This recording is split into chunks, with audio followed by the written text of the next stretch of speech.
La salle de réception scintillait, ornée de lustres en cristal et de flûtes de champagne, alors que la célébration du mariage de ma sœur Catherine battait son plein. Je me tenais près de la table des desserts, sirotant un verre d'eau pétillante, et j'observais ma famille évoluer dans la pièce avec une aisance bien rodée. Toutes les quelques minutes, quelqu'un jetait un regard dans ma direction, un mélange de pitié et d'embarras, comme si ma simple présence était un fardeau social qu'il devait gérer. « C'est Alexandra », ai-je entendu ma tante Patricia murmurer à une femme portant un collier de perles coûteux. La petite sœur de Catherine. Quel dommage qu'elle n'ait rien pu faire de sa vie. Les familles ont tout essayé, mais certaines personnes n'ont tout simplement pas d'ambition. J'ai pris une autre gorgée d'eau et j'ai vérifié mon téléphone. 23h47. L'édition du dimanche du Wall Street Journal était mise en ligne à minuit. Mon attaché de presse avait confirmé la levée de l'embargo il y a 3 jours. Plus que 13 minutes avant la publication de l'article. Catherine est apparue à mon coude, radieuse dans sa robe de mariée sur mesure. Son sourire était tendu sur les bords alors qu'elle m'éloignait légèrement du groupe principal d'invités. « Alex, pourrais-tu peut-être rester près du fond pour le reste de la soirée ?» Son ton était excusé, mais ferme. Les parents de Richard sont très traditionnels, très accomplis. Son père est juge fédéral. Sa mère est administratrice d'hôpital. Il pose des questions sur toi, et c'est juste. Gênant. Gênant, ai-je répété d'un ton neutre. Tu vois ce que je veux dire. Catherine a jeté un coup d'œil par-dessus son épaule à ses nouveaux beaux-parents, qui nous observaient en effet avec une curiosité à peine dissimulée. Ils ont demandé ce que tu faisais, et je ne savais pas quoi dire. Tu as 26 ans et tu n'as pas de vrai travail. Tu n'as pas d'appartement. Tu ne possèdes presque rien. Ça donne une mauvaise image de la famille. Je vois. Maman a suggéré que je dise aux gens que tu prenais du temps pour te trouver, a continué Catherine en baissant la voix. Mais la mère de Richard est très pragmatique. Elle ne comprend pas le fait de se trouver comme un choix de carrière. Alors j'ai juste dit que tu étais entre 2 opportunités. Ça sonne mieux que sans emploi, non? J'ai souri légèrement. Beaucoup mieux. Ne sois pas comme ça. L'expression de Catherine est passée à la frustration. Tu aurais pu faire plus d'efforts, Alex. Tu as un diplôme d'une bonne université. Papa t'a proposé de te trouver un entretien dans son cabinet. Oncle James a dit qu'il pourrait te trouver quelque chose dans le marketing. Mais tu as refusé chaque opportunité, et maintenant nous voilà à mon mariage, et je dois expliquer pourquoi ma petite sœur est un échec professionnel. C'est ce que tu leur as dit, ai-je demandé. Que je suis un échec professionnel? Catherine eut la décence de paraître mal à l'aise. J'ai dit que tu n'avais pas encore trouvé ta voie. Mais oui, la famille de Richard est très axée sur la réussite. Il voulait connaître les accomplissements de tout le monde. David vient d'être nommé vice-président de sa banque d'investissement. La cousine Michelle est associée dans son cabinet de conseil. Et toi, tu es entre 2 emplois, ai-je complété. Exactement, Catherine a semblé soulagée que je comprenne. Donc, si tu pouvais juste faire profil bas pour le reste de la soirée, ça aiderait vraiment. Peut-être partir avant l'after party. Les collègues de Richard viennent tous, et ils sont bien, ils ont tous beaucoup de succès. Elle s'est éloignée avant que je puisse répondre, reprenant immédiatement son rôle de mariée parfaite, riant à la blague de quelqu'un avec un charme bien rodé. J'ai vérifié mon téléphone à nouveau. 23h51. Plus que 9 minutes. Ma mère s'est matérialisée à côté de moi, élégante dans sa robe de mère de la mariée. Alexandra, ma chérie, pourquoi te caches-tu ici? Sa voix avait ce ton particulier de déception joyeuse qu'elle avait perfectionné au cours des dernières années. Viens rencontrer une partie de la nouvelle famille de Catherine. Mais, peut-être, ne mentionne pas la situation de l'emploi. Nous disons aux gens que tu explores tes options. J'explore mes options, ai-je fait l'écho. C'est créatif. Eh bien, que devrions-nous dire? Le sourire de maman a vacillé.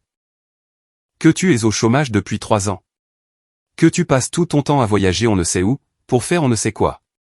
Ce serait honnête, mais ce n'est pas exactement une conversation de dîner impressionnante. Je suppose que non. Ton père et moi avons été très patients, a poursuivi maman. Nous t'avons soutenu pendant tes études. Nous t'avons donné le temps de comprendre ce que tu voulais. Mais à un moment donné, ma chérie, il faut que tu fasses quelque chose. Regarde Catherine. Elle est directrice marketing senior dans une entreprise du Fortune 500. Regarde tes cousins, tes amis d'école. Ils ont tous des carrières, des appartements, des vies. Que as-tu, toi? J'ai pris une autre gorgée d'eau et je n'ai pas répondu. Maman a soupiré. Les parents de Richard ont posé des questions sur toi. Son père voulait savoir dans quel domaine tu travaillais. J'ai dit que tu étais dans le développement commercial, ce qui semble assez respectable, mais ensuite sa mère a demandé pour quelle entreprise, et j'ai dû changer de sujet. C'était mortifiant, Alexandra. Au mariage de ma propre fille. Je suis désolé que tu aies été mortifiée, ai-je dit doucement. Je ne comprends tout simplement pas ce qui t'est arrivé, a dit maman, sa voix prenant un ton de préoccupation plus sincère. Tu étais si brillante à l'école, un tel potentiel, et maintenant tu as 26 ans et rien à montrer. Pas de carrière, pas de perspective, pas de stabilité. Qu'est-ce que tu vas faire de ta vie? 23h54. Plus que 6 minutes. Je devrais probablement prendre l'air, ai-je dit en me dirigeant vers les portes de la terrasse de la salle de réception. Ne disparais pas, m'a crié maman. On va bientôt couper le gâteau, et Catherine veut des photos de famille. Essaie de sourire et d'avoir l'air réussi, au moins pour les photos. La terrasse était merveilleusement calme, donnant sur les jardins impeccables du lieu. Les lumières de la ville scintillaient au loin. Je me suis appuyé contre la balustrade en pierre et j'ai ouvert le navigateur de mon téléphone, naviguant vers le site web du Wall Street Journal. La page d'accueil actuelle affichait les titres d'hier. Dans 6 minutes, cela changerait. Derrière moi, j'ai entendu les portes de la terrasse s'ouvrir. Mon père est sorti, desserrant légèrement son nœud papillon.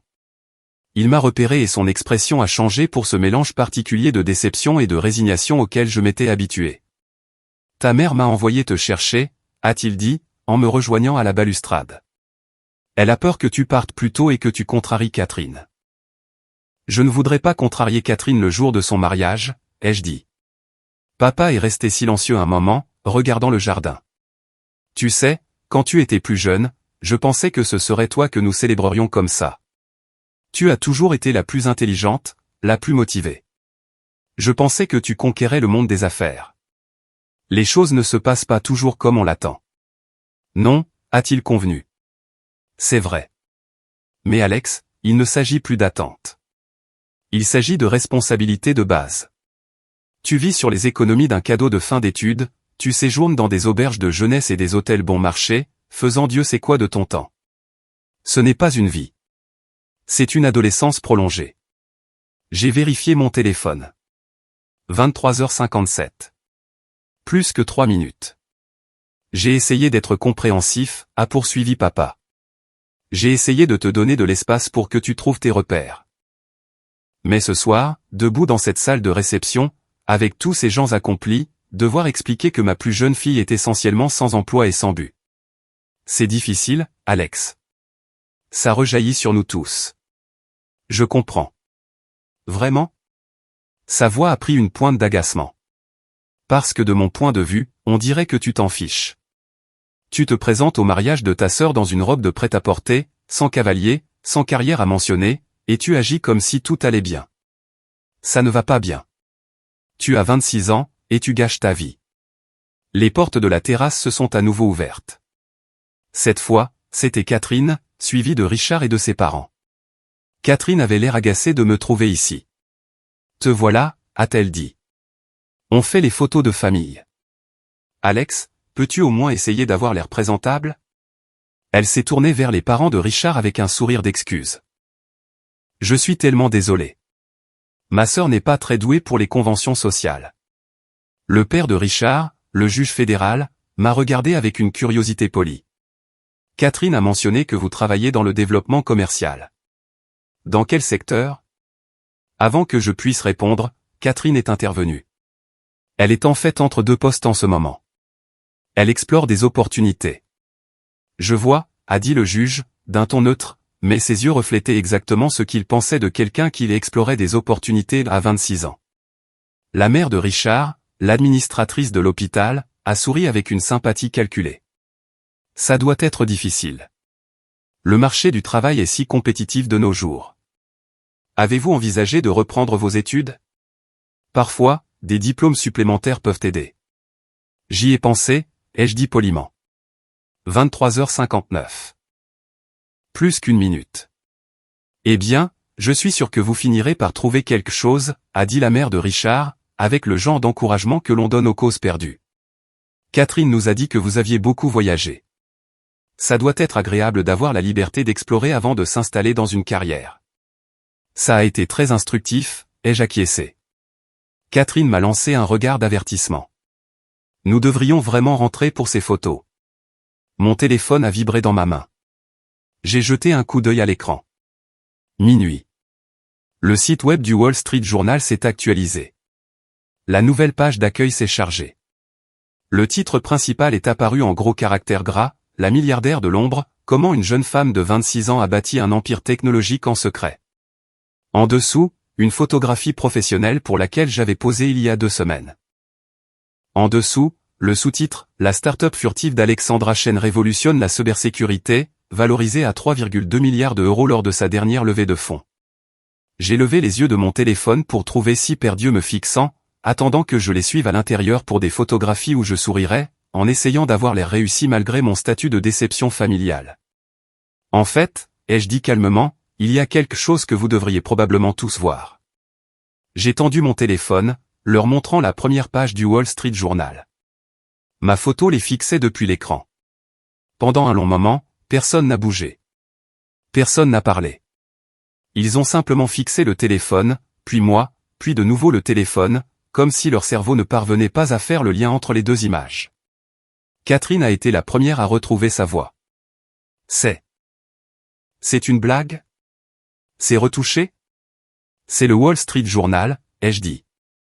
Ils ne retouchent pas leurs articles de première page. Papa a pris le téléphone de ma main, les doigts tremblants. Ses yeux ont parcouru l'article, de plus en plus vite. La couleur a quitté son visage. Il est dit. Il s'est arrêté, a dégluti difficilement, et a recommencé. Il est dit que tu es la fondatrice et PDG de Sentinel Technologies. Que tu as développé une plateforme de cybersécurité révolutionnaire, basée sur l'IA, qui protège désormais 70% des entreprises du Fortune 500. 73% depuis le mois dernier, ai-je corrigé gentiment. Nous avons signé 3 nouveaux contrats la semaine dernière. Maman s'est penchée par-dessus l'épaule de papa pour lire l'écran. Sa main est montée à sa bouche. Il est dit que ton entreprise vaut plus de 3 milliards d'euros. Il est dit que ta valeur, Alexandra. Il est dit que ta fortune personnelle est estimée à 1,4 milliard d'euros. C'est une estimation conservatrice, ai-je dit. Mes conseillers financiers la placent plus près de 1,6 milliard après la dernière levée de fonds. Silence complet sur la terrasse. À l'intérieur, je pouvais entendre l'orchestre du mariage jouer, les invités rire, le tintement des verres de champagne. Dehors, 6 personnes se tenaient figées, essayant de concilier ce qu'elles avaient cru de moi avec ce qu'elles lisaient à l'écran. Le père de Richard, le juge, a été le premier à se ressaisir. C'est d'aujourd'hui? Ça vient d'être publié il y a environ 2 minutes? J'ai confirmé, l'embargo a été levé à minuit. Demain matin, ce sera dans l'édition papier. CNN diffuse un reportage à 6 heures du matin, Bloomberg à 7 heures. CNBC consacre une émission spéciale d'1 heure demain après-midi. Mais la voix de Catherine n'était qu'un murmure. Tu as dit que tu voyageais. Tu as dit que tu n'avais pas de travail. Tu nous as laissé penser. J'ai dit que je voyageais pour le travail, ai-je corrigé. Vous avez supposé que cela signifiait que j'étais sans emploi et que je faisais le tour de l'Europe en sac à dos. En réalité, je rencontrais des clients, des investisseurs et des partenaires stratégiques dans 14 pays. Et je n'ai jamais dit que je n'avais pas de travail. Vous n'avez simplement jamais demandé quel était réellement mon travail. Tu nous as menti, a dit Catherine, la voix montant. J'ai répondu honnêtement à chaque question que vous m'avez posée, ai-je répliqué. Quand vous m'avez demandé ce que je faisais, j'ai dit que je travaillais dans la technologie et la sécurité. Quand vous m'avez demandé pourquoi je voyageais autant, j'ai dit que c'était pour des réunions d'affaires. Vous avez entendu ce que vous vouliez entendre. Papa parcourait toujours l'article, son visage devenant plus pâle à chaque paragraphe. Il est dit que tu as créé l'entreprise il y a 4 ans, avec 200 000 € que tu as levés auprès d'investisseurs providentiels. Que tu as développé la technologie de base toi-même. Que tu as maintenant 800 employés sur 4 continents. 940 employés depuis la semaine dernière, ai-je dit. Nous venons d'ouvrir un nouveau centre de développement à Singapour. Les mains de maman tremblaient. Pourquoi ne nous as-tu rien dit? Pourquoi nous as-tu laissé croire que tu étais? Que tu étais un échec? A-t-elle complété. Parce que c'est ce que vous vouliez croire. C'était plus facile de supposer que j'étais sans but que de poser des questions sur ce que je faisais réellement. Chaque fois que je rentrais à la maison, vous faisiez des blagues sur le fait que j'étais au chômage. Vous disiez à vos amis que je me cherchais. Vous me présentiez comme votre fille qui n'a pas encore tout à fait trouvé sa voie. J'ai cessé de vous corriger au bout d'un moment. La mère de Richard a retrouvé sa voie. Mais votre façon de vous habiller, votre façon d'agir. Vous n'avez pas l'air d'une milliardaire. À quoi ressemble une milliardaire, ai-je demandé, sincèrement curieuse. C'est une robe de réception que j'ai achetée parce que Catherine voulait que tout le monde porte une tenue de cocktail. Je ne vais généralement pas au mariage en tailleur. Et j'agis comme moi-même, ce qui est apparemment décevant pour certaines personnes, mais c'est authentique. À l'intérieur de la salle de réception, je pouvais voir les invités commencer à vérifier leur téléphone. L'article du Wall Street Journal commençait à circuler sur les réseaux sociaux. En quelques minutes, tout le monde au mariage serait au courant. Catherine a semblé le réaliser au même moment. Son visage est passé du pâle au rouge. Tout le monde va voir ça. Tout le monde va savoir que je leur ai dit que tu étais sans emploi, que nous t'avons traité comme un échec, ai-je terminé. Oui, ils vont le savoir. Tu as fait ça exprès, a dit Catherine, la colère perçant à travers son choc. Tu as programmé ça pour que ça tombe pendant mon mariage. Tu essaies de gâcher mon jour spécial. Ton mariage a lieu un samedi, ai-je dit calmement. Le Wall Street Journal publie toujours son édition du dimanche à minuit le samedi. Je n'ai pas choisi le moment, c'est le calendrier éditorial qui l'a fait, bien que j'admette que la synchronicité est quelque peu poétique. Papa tenait toujours mon téléphone, lisant encore, son expression passant du choc à la confusion, et à quelque chose qui aurait pu être de la honte. Tu as témoigné devant le Congrès l'année dernière. Tu as rencontré le secrétaire à la Défense. Tu as conseillé la Maison-Blanche sur la politique de cybersécurité à 3 reprises. Confirmé, plus récemment sur la protection des infrastructures critiques contre les attaques commanditées par des États. Et tu ne l'as jamais mentionné, a dit maman. Pas une seule fois. Tu es rentré pour Thanksgiving et tu nous as laissé faire des blagues sur le fait que tu devais trouver un vrai travail, et tu n'as jamais dit un mot. Que auriez-vous cru, ai-je demandé. Si je vous avais dit à Thanksgiving que je conseillais la Maison-Blanche, m'auriez-vous prise au sérieux? Ou auriez-vous supposé que j'exagérais, que j'essayais de me faire paraître plus importante que je ne l'étais? Aucun d'eux n'a répondu. Les portes de la terrasse se sont ouvertes brusquement. Mon cousin David est apparu, téléphone à la main, les yeux écarquillés. Alex, dis-moi que ce n'est pas vrai. Dis-moi que tu n'as pas vraiment. Il s'est arrêté en voyant les visages de tout le monde. Oh mon Dieu, c'est vrai. Tu es vraiment milliardaire. J'ai terminé pour David. Je suis vraiment milliardaire. Derrière lui, d'autres membres de la famille émergeaient sur la terrasse, tous tenant des téléphones, tous arborant des expressions de choc et d'incrédulité. Tante Patricia, oncle James, la cousine Michelle. Ils se sont attroupés, les voix se chevauchant. Le Wall Street Journal dit que ton entreprise vaut des milliards. Tu es sur la liste Forbes. Comment ne le savions-nous pas? Je les ai laissés jacasser, regardant la réalité s'installer. À l'intérieur de la salle de réception, je pouvais voir plus d'invités vérifier leur téléphone, pointer du doigt, me cherchant du regard. La nouvelle se répandait comme une traînée de poudre à travers le mariage. L'organisatrice du mariage de Catherine est apparue, l'air affolé. Mademoiselle Chen, il y a des journalistes à l'entrée principale. 3 équipes de télévision viennent d'arriver. Il demande Alexandra Chen.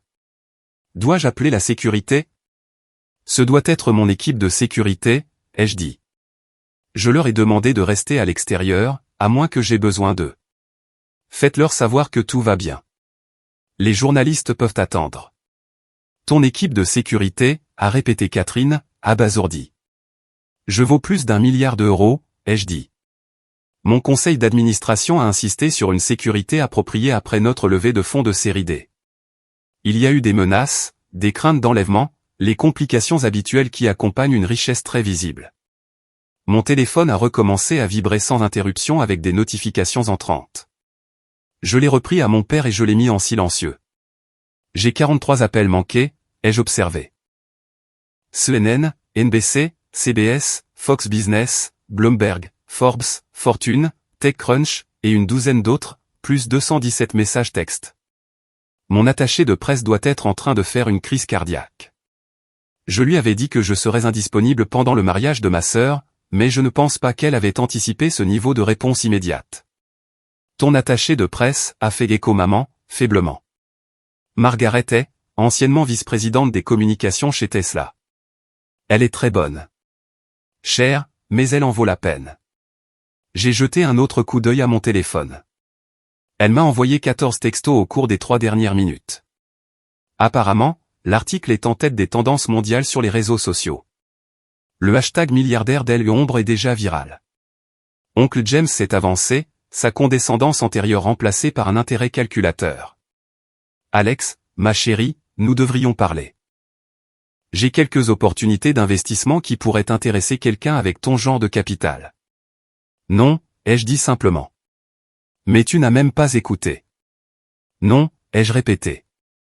J'ai une équipe de conseillers financiers qui gère les décisions d'investissement sur la base d'analyses rigoureuses et de planification stratégique. Je ne prends pas de décision d'1 milliard d'euros lors de mariages familiaux, sur la base de propositions de parents qui m'ont qualifié de sans bug il y a 3 heures. Il a tressailli comme si je l'avais giflé. Tante Patricia a essayé une approche différente, sa voix dégoulinant d'une chaleur soudaine. Alexandra, ma chérie, je n'avais aucune idée que tu faisais un travail aussi important. Si j'avais su, j'aurais été si encourageante. Tu dois tout nous raconter. Comment as-tu commencé? Qu'est-ce qui t'a inspiré? Tu m'as posé des questions sur mon travail à Noël, ai-je dit. Je t'ai dit que je développais un logiciel de cybersécurité. Tu as ri et tu as dit que ça ressemblait à quelque chose que les adolescents font dans leur sous-sol. Alors, j'ai cessé d'expliquer. Son sourire se figea. À l'intérieur, l'orchestre s'était arrêté de jouer. Les invités du mariage se regroupaient près des portes de la terrasse, téléphone à la main, essayant d'apercevoir le membre de la famille soudainement célèbre. Je pouvais entendre des chuchotements et voir des doigts pointés. Catherine se tenait au centre de la terrasse, toujours dans sa robe de mariée, des larmes commençant à couler sur son visage. « Tu as tout gâché », a-t-elle murmuré. « C'était censé être mon jour, mon moment. Et tu l'as ramené à toi. » Je n'ai rien ramené à moi, ai-je dit. Le Wall Street Journal a publié un article économique majeur selon son calendrier habituel. Ce n'est pas quelque chose que je contrôlais. Mais tout le monde se souviendra de ce mariage comme de la nuit où ta sœur s'est révélée être une milliardaire secrète, a dit Catherine, la voix brisée. Pas comme de mon jour spécial. Comme de la nuit où tu as révélé que tu étais meilleur que nous tous. Je ne suis meilleur que personne, ai-je dit doucement. J'ai juste réussi dans un domaine sur lequel vous n'avez pas pris la peine de vous renseigner. Richard s'est avancé, passant un bras protecteur autour de Catherine. Son attitude amicale antérieure avait disparu, remplacée par quelque chose de plus dur. Je pense que tu devrais partir. Tu as causé assez de perturbations. J'avais prévu de partir de toute façon, ai-je dit. Après les photos de famille sur lesquelles Catherine a insisté, mais dans les circonstances, je ne pense pas qu'elles auront lieu. Non, a dit Catherine amèrement. Elles n'auront pas lieu. Sors, Alex. Retourne à ton entreprise d'1 milliard d'euros et à ta vie secrète et laisse-nous tranquilles. J'ai hoché la tête lentement. Félicitations pour ton mariage, Catherine. J'espère qu'il est tout ce dont tu as rêvé. Je me suis dirigé vers les portes de la terrasse. La foule d'invités s'est écartée comme l'eau, tout le monde me fixant, les téléphones toujours en train d'enregistrer. Je pouvais imaginer les publications sur les réseaux sociaux déjà en cours de rédaction, j'étais à un mariage quand on a découvert qu'une des invitées était une milliardaire secrète. La voix de mon père m'a arrêté aux portes. Alexandra, attends. Je me suis retourné. Il se tenait au centre de la terrasse, tenant toujours mon téléphone affichant l'article du Wall Street Journal, l'air d'avoir 10 ans de plus qu'1 heure auparavant. Je suis désolé, a-t-il dit. Nous sommes désolés. Nous aurions dû croire en toi. Nous aurions dû poser plus de questions. Nous aurions dû. Il s'est interrompu, incapable de trouver les mots. Vous auriez dû me traiter comme si je comptais, même quand vous pensiez que j'étais une ratée, ai-je dit. C'est ce que vous auriez dû faire. Mais vous ne l'avez pas fait. Vous avez mesuré ma valeur selon votre définition du succès. Et quand je ne l'ai pas atteinte, vous avez décidé que je valais moins que le reste de la famille. Ce n'est pas juste, a protesté maman. Nous essayons de te motiver. Vous essayez de me faire honte pour que je me conforme à ce que vous pensiez que ma vie devrait être, ai-je interrompu. Il y a une différence. La motivation vient de la confiance. Ce que vous m'avez donné, c'était de la déception, déguisée en inquiétude. J'ai ouvert les portes de la terrasse. Dehors, je pouvais voir mon équipe de sécurité se mettre en position. Les SUV noirs se garaient devant l'entrée principale. Des camionnettes de presse bordaient la rue au-delà des portes du lieu. Le truc, quand on est méprisé et sous-estimé, ai-je dit en m'adressant à toute la famille réunie sur cette terrasse, c'est que ça vous apprend qui sont vraiment les gens quand vous n'avez rien qu'ils désirent. Maintenant que vous savez que j'ai quelque chose que vous voulez, de l'argent, des relations, du succès, vous vous souviendrez tous soudainement que vous avez toujours cru en moi, que vous avez toujours vu mon potentiel, que vous m'avez toujours soutenu. J'ai croisé le regard de mon père. Mais moi, je me souviendrai de ce soir. Je me souviendrai que lorsque vous pensiez que je n'étais personne, vous m'avez traité comme si je n'étais personne. Et cela me dit tout ce que j'ai besoin de savoir sur la valeur de votre soutien.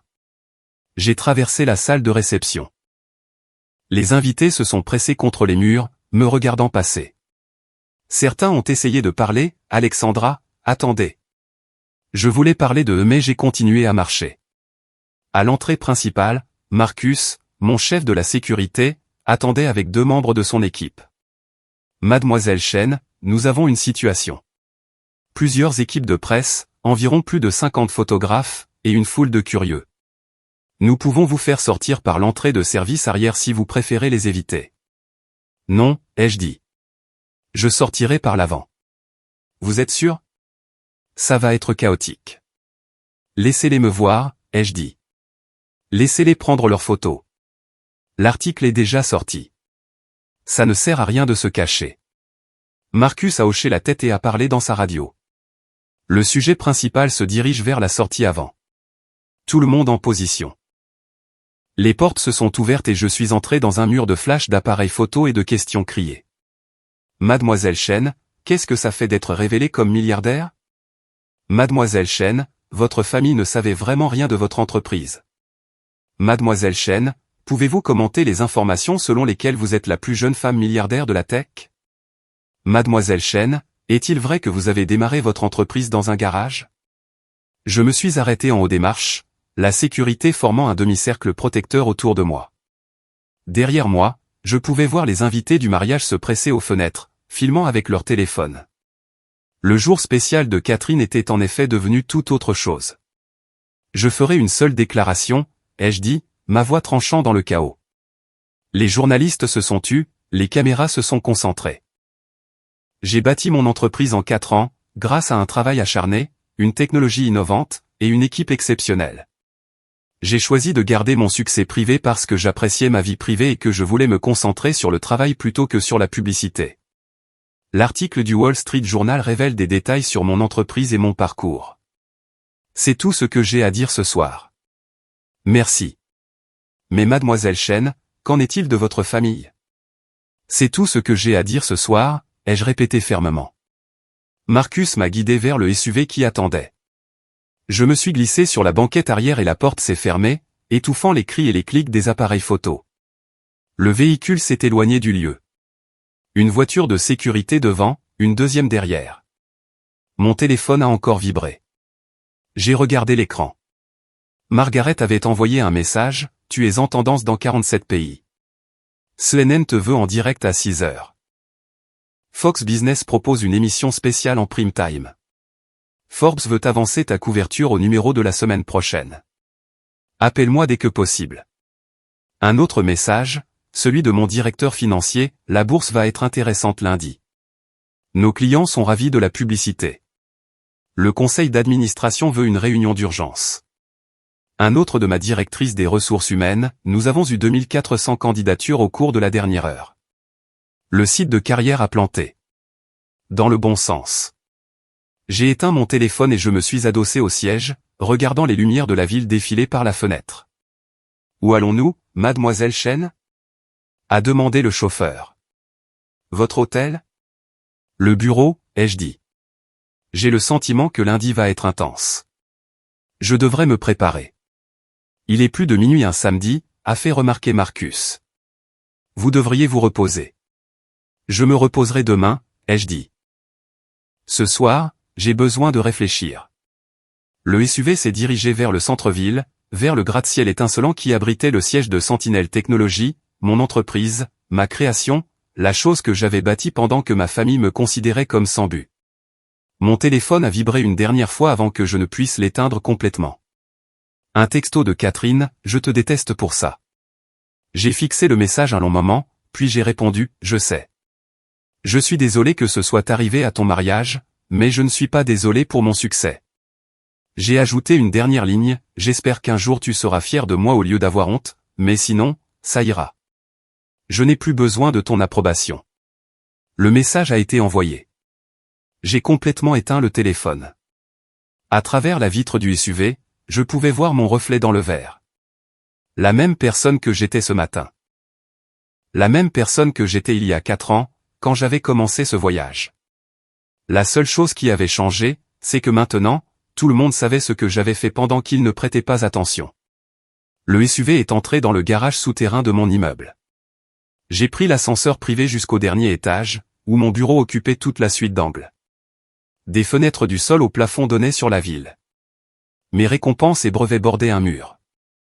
Des photos avec des dirigeants mondiaux et des icônes de l'industrie étaient accrochées sur un autre. C'était ma vraie vie, celle sur laquelle ma famille n'avait jamais pris la peine de s'interroger. Je me suis assise à mon bureau et j'ai ouvert mon ordinateur portable. Boîte de réception, 1847 messages non lus. Notification Slack, 492. Demande de calendrier, 63. Demain, je m'occuperai de tout ça, les interviews, la publicité, l'afflux soudain de gens qui voulaient un morceau de mon histoire. Ce soir, je me suis permis de ressentir ce que j'avais retenu sur cette terrasse au mariage de Catherine. Pas le triomphe, pas la vengeance, juste une tristesse calme et fatiguée que les choses en soient arrivées là. Que l'amour et le respect de ma famille aient été conditionnés par leur perception de mon succès, qu'ils ne m'aient valorisé qu'une fois que le monde leur a dit que j'avais de la valeur. Mais aussi autre chose, de plus fort, le soulagement. Le soulagement de ne plus avoir à faire semblant. Le soulagement de pouvoir enfin cesser de répondre à des questions vagues par des réponses encore plus vagues.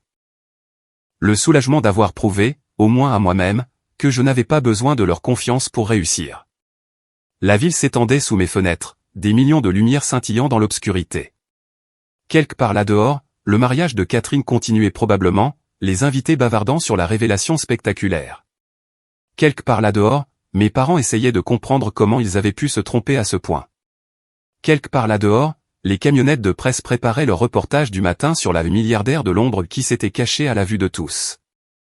Et ici, dans ce bureau, entouré des preuves de ce que j'avais bâti pendant qu'ils ne regardaient pas, je me suis enfin permis de reconnaître la vérité. Je n'avais plus besoin qu'ils croient en moi. J'avais appris à croire en moi-même, et ça, au final, valait plus que toute l'approbation familiale du monde. Mon téléphone, bien qu'éteint, a vibré une dernière fois. Un message qui avait dû être retardé, de mon père, je ne sais pas comment réparer ça, mais je veux essayer. S'il te plaît. J'ai fixé le message un long moment. Puis j'ai fermé l'ordinateur portable, je me suis levé, et je me suis approché de la fenêtre. Demain apporterait de nouveaux défis, l'attention des médias, les complications familiales, les inévitables demandes d'argent, de relations, d'accès. Mais ce soir, j'étais juste une jeune femme de 26 ans qui avait bâti quelque chose d'extraordinaire, pendant que tout son entourage insistait sur le fait qu'elle ne bâtissait rien. Et enfin, le monde connaissait la vérité. La question était, aurait-il été préférable que ma famille ait cru en moi depuis le début? Ou est-ce que ce succès, durement gagné, autosuffisant, et validé de manière indépendante, était en quelque sorte plus significatif parce que je l'avais atteint sans leur foi? Je n'avais pas de réponse. Mais debout dans mon bureau d'angle, regardant la ville que j'avais conquise pendant que ma famille me croyait perdu, j'ai réalisé quelque chose d'important. Je n'avais pas besoin de réponse. J'avais juste besoin de continuer à bâtir. Et demain, c'est exactement ce que je ferai.